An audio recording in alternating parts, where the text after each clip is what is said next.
Breaking news మీరు చూస్తున్నారు.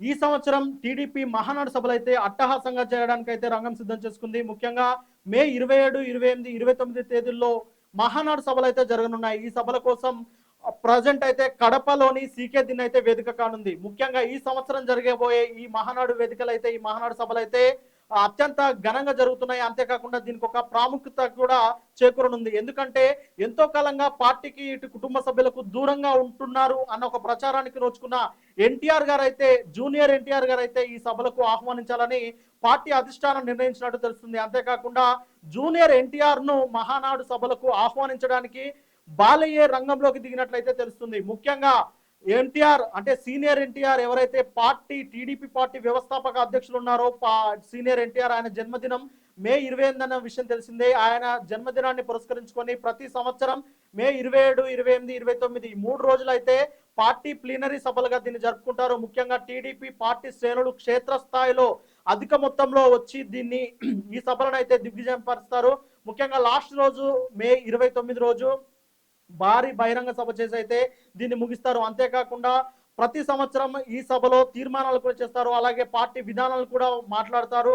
Party పుట్టిన అంటే పార్టీ ఆవిర్భవించిన తర్వాత ఏం జరిగిన పరిణామాలు, అలాగే పార్టీలో జరగబోయే కార్యాచరణ, పార్టీ విధానాలు, కొన్ని కీలక తీర్మానాలు కూడా ఈ సభలో చేస్తారు. ఈ సభల తీర్మానాల్లో నేపథ్యంలోనే ఈ సంవత్సరం పార్టీ వర్కింగ్ ప్రెసిడెంట్ అయితే ప్రధాన కార్యదర్శిగా ఉన్న లోకేష్ గారికి, ఐటీ మంత్రి లోకేష్ గారికి అయితే ఈ సంవత్సరం పార్టీ వర్కింగ్ ప్రెసిడెంట్ అయితే ఇవ్వనున్నట్లు ఒక సమాచారం అయితే అందుతుంది. ముఖ్యంగా ఈ సంవత్సరం మన కడపలో జరుగుతున్న ఈ సభలకైతే ఒక ప్రాధాన్యత సంతరించుకుంది. ఎందుకంటే కడప అనేది మాజీ ముఖ్యమంత్రి వైఎస్ జగన్ రెడ్డి గారి అడ్డా అని చెప్పేసి ఉన్న ఒక ప్రచారం అయితే ఉన్నది. అలాంటి వైఎస్ జగన్ గారి గడ్డపై ఈ సంవత్సరం పార్టీ మహానాడు సభలు అయితే జరుగుతున్నాయి. అందుకోసం పార్టీ శ్రేణులు కూడా అత్యంత ఉత్సాహంగా ఈ పార్టీ సభలను విజయవంతం చేయడానికి, మహానాడును విజయవంతం చేయడానికి అయితే పూనుకున్నారు. ఈ సందర్భంగా ఎన్టీఆర్ గారిని అయితే ప్రత్యేక గెస్ట్ గా ఆహ్వానించనున్నారు. ఆయన రాకతోటి వారి మధ్య, వారి కుటుంబంలో కానీ పార్టీలో కానీ ఎన్టీఆర్ గారితో ఎలాంటి భేదాభిప్రాయాలు లేవని చెప్పేసి ఒక వార్తనైతే స్పష్టంగా జనాల్లోకి చెప్పడానికి అయితే మహానాడు వేదికకు ఎన్టీఆర్ గారిని పిలుస్తున్నట్టు తెలుస్తుంది. ముఖ్యంగా ఎన్టీఆర్ గారు 2009కి ముందు ఒక హీరోగా ఎస్టాబ్లిష్ అయిన తర్వాత 2009లో మొదటిసారి పార్టీ కోసం ప్రచారం చేశారు. 2009 ఎన్నికల్లో పార్టీ కోసం ఆయన ప్రచారం చేస్తూ అనుకోని ప్రమాదం కారణంగా పార్టీ ప్రచారాన్ని అయితే పూర్తిగా చేయలేదు. కానీ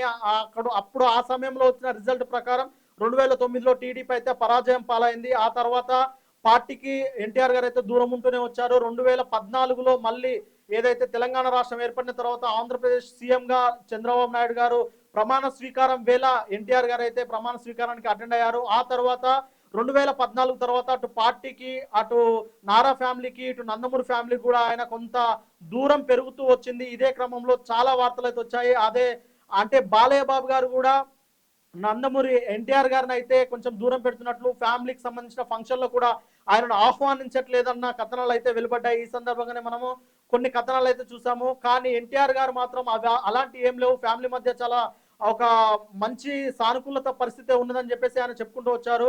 కొన్ని ముఖ్యమైన సంఘటనలప్పుడు కూడా ఎన్టీఆర్ గారు ఆయన ట్వీట్ చేశారు. అలాగే 2019 ఎన్నికల తర్వాత టీడీపీ ఓడిపోయిన తర్వాత వైసీపీ నాయకులు అయితే పార్లమెంట్ మన శాసనసభ వేదికగా, అంటే అసెంబ్లీ వేదికగా మన నారా చంద్రబాబు నాయుడు గారిని అయితే అవమానించిన విషయం తెలిసింది. అంతేకాకుండా ఆయన సతీమణైన పురంధేశ్వరి గారిని కూడా ఆయన సతీమణైన భువనేశ్వర్ గారిని కూడా అవమానించారన్నమాట. అవమానించిన తర్వాత ఎన్టీఆర్ గారు అయితే వర్చువల్ గా వారి మాటలను ఖండించారు. ఆ తర్వాత బాలయ్య గారికి పద్మశ్రీ వచ్చినప్పుడు కూడా కంగ్రాచులేషన్స్ బాలబాబాయ్ అని చెప్పేసి ఆయన వర్చువల్ గా, అంటే ఆయన సోషల్ మీడియాలో ఆయన స్పందించారు. ఆ తర్వాత వాళ్ళిద్దరి మధ్య కొన్ని భేదాలు అయితే వచ్చినట్టు చూసాము. కానీ అలాంటి భేదాలు ఏమీ లేవని చెప్పేసి అయితే ఈ మహానాడు వేదికకు ఆయనను పిలిచే అవకాశం ఉంది. ఇక్కడే ఇంకొక రాజకీయ కోణం కూడా బలపడుతుంది. అదేంటంటే జూనియర్ ఎన్టీఆర్ గారిని కావాలనే దూరం పెడుతున్నారా అనేది ఒక చర్చ అయితే వస్తుంది. ఎందుకంటే జూనియర్ ఎన్టీఆర్ గారికి వాక్చాతుర్యం ఉన్నది, సబ్జెక్ట్ నాలెడ్జ్ కూడా ఉన్నది.